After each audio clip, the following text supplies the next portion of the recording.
I think I'm the last version of me who can reach you like this. The first voicemail came from my own number. My name is Nora Vance, and I want to be clear about one thing first. I don't lose my phone. I don't leave it in cabs or drop it in toilets.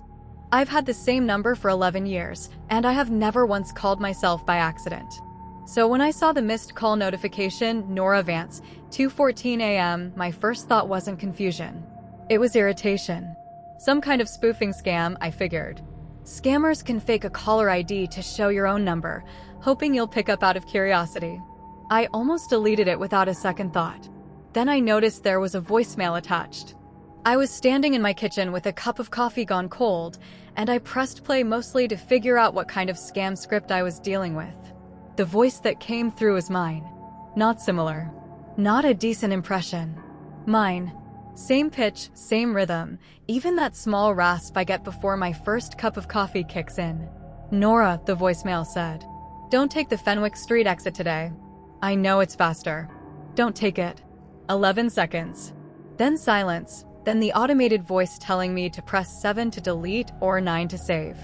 I stood there holding my phone like it had bitten me. Here's why it rattled me more than a normal prank. It wasn't just the voice. It was the specificity. Fenwick Street isn't a landmark.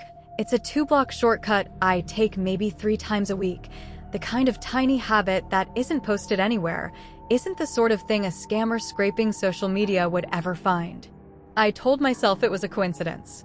A deeply unsettling one, but a coincidence. I took the Fenwick Street exit anyway. Force of habit and stubbornness. 6 minutes later, I sat in traffic behind an overturned delivery truck, glass bottles scattered across all 3 lanes, emergency crews already on scene. A woman in a minivan ahead of me was on the phone, saying the truck had jackknifed less than 10 minutes earlier. Right around the time my own voice had told me not to come this way. I sat there for 45 minutes, unable to stop staring at my phone. I told myself, again, it was coincidence. Fenwick floods with commuters every morning. The odds of an accident happening somewhere along that stretch weren't actually that small. I almost believed myself. Then, 3 nights later, at exactly 2:14 in the morning, my phone rang again. Same number. Mine. I didn't sleep after the first voicemail. I lay awake running through every rational explanation, a telecom glitch, an elaborate prank, my own anxious brain inflating a coincidence. None of it fully worked. But I told myself it didn't need to. It had only happened once. Then the second call came. I was wide awake, staring at the ceiling, when the phone lit up at 2:14 a.m. exactly. My own name. My own number. I let it ring twice before answering, my hand shaking. Hello. A pause. Strange static, like wind moving across a receiver from somewhere far away. Then my own voice. You picked up this time. Good. That's new. Who is this? I said, though some part of me already understood. You know who this is. I don't have long. The connection doesn't hold more than a few seconds when it's live like this. But I needed you to hear this one directly. Not recorded. Live. This isn't possible. I know. I said the same thing the first time I got a call like this. Every version of us has to go through not believing it, right up until they can't anymore. Every version. The line cut out. Not a dropped call, a hard, sudden silence, like a wire had been cut. I sat in the dark holding my phone, waiting for it to ring again. It didn't. The next morning, I called my carrier and asked, as calmly as I could, whether a call could originate from my own number, using a voice convincing enough to fool voice matching software. The representative said it was technically possible, though rare and hard to pull off without leaving a trace. She offered to pull my call records. The records showed both calls, time-stamped exactly when I remembered them. Duration, 11 seconds, then 43. Originating number, mine. Originating location, my own address. Is that normal? I asked. A long pause. No, ma'am. I've genuinely never seen call logs look like this. I thanked her and sat in my car for 20 minutes before I could make myself go inside. Because if the calls were real, genuinely, technically real, then there was only one explanation I kept circling back to.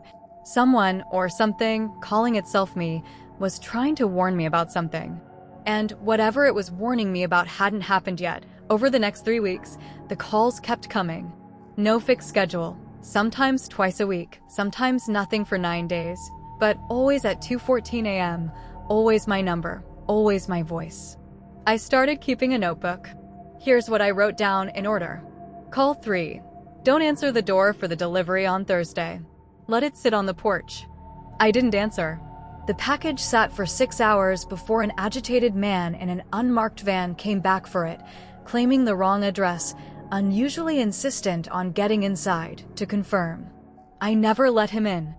Call 4. Call your mother tonight, not tomorrow. I called that night instead of waiting for the weekend.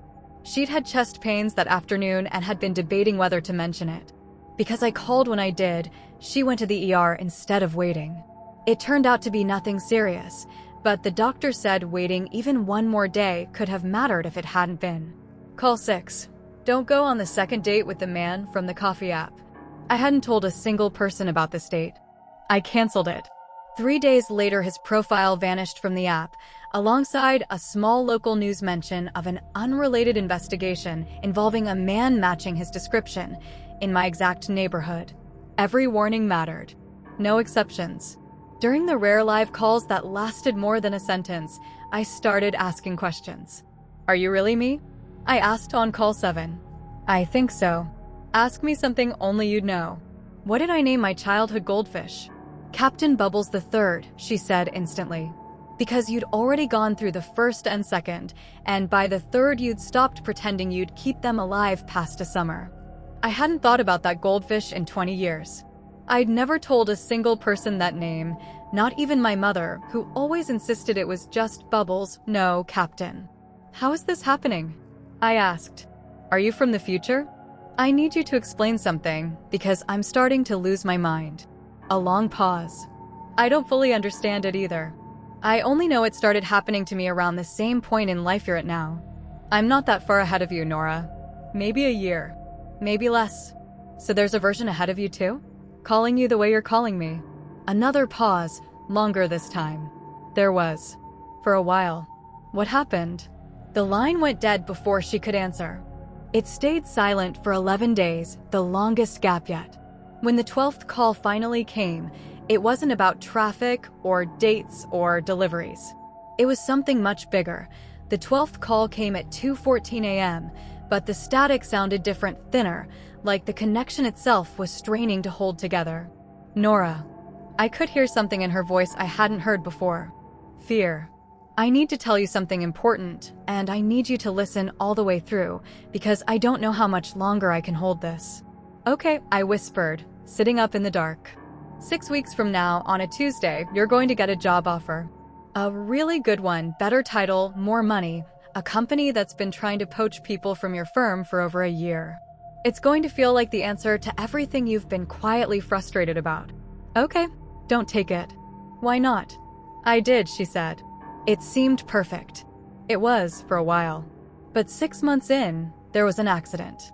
A car accident, on the new commute that job required, a route I never would have driven otherwise. I don't remember most of the details clearly. I don't think I'm supposed to. I only know that after it, something changed. I started being able to make these calls. To reach back and warn the version of me who hadn't made that choice yet. My chest went tight. Are you saying you died? I don't know, she said, and her voice cracked in a way that broke something in me, even hearing it in my own voice. I only know I'm running out of whatever this is. Every call is fainter than the last. I think I'm the last version of me who can reach you like this. I think after this, the line goes quiet. What do I do? Just don't take the job? That's it. That's it. I know it doesn't sound like much next to everything else I just told you. But every warning I've given you has moved your life a little further from mine. I think that means somewhere out there, a version of you is already living a life so different from mine that she'll never need a call like this at all. Will you be okay? I asked the strangest question I've ever asked another person, given that the other person was, somehow, also me. A long silence.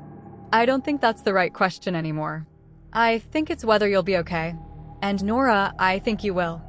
I think you're already becoming someone I never got the chance to be. The static thickened. I have to go. I don't think I'll be able to call again. Take care of us, Nora. Whatever version of us you end up being." The line went dead. I sat in the dark for a long time, phone still pressed to my ear. 6 weeks later, almost to the day, I got a call from a recruiter at the exact company my own voice had described, same improved title, same significant raise. I turned it down. It's been 8 months since that 12th call. The phone hasn't rung again. Not once, not at 2:14, not from my own number. I still catch myself glancing at it in the middle of the night, half expecting, half hoping, half dreading to see my own name. It's never there. I stayed at my old job. From the outside, it wasn't dramatic. I just declined the offer and went back to an ordinary Tuesday. But it didn't feel ordinary. It felt like the first day of a life nobody had ever needed to warn. I think about her sometimes. The other Nora, the one who took the job, drove the new commute, and got into the accident that somehow made her capable of reaching backward, just to change the path of the version of herself who hadn't made that choice yet.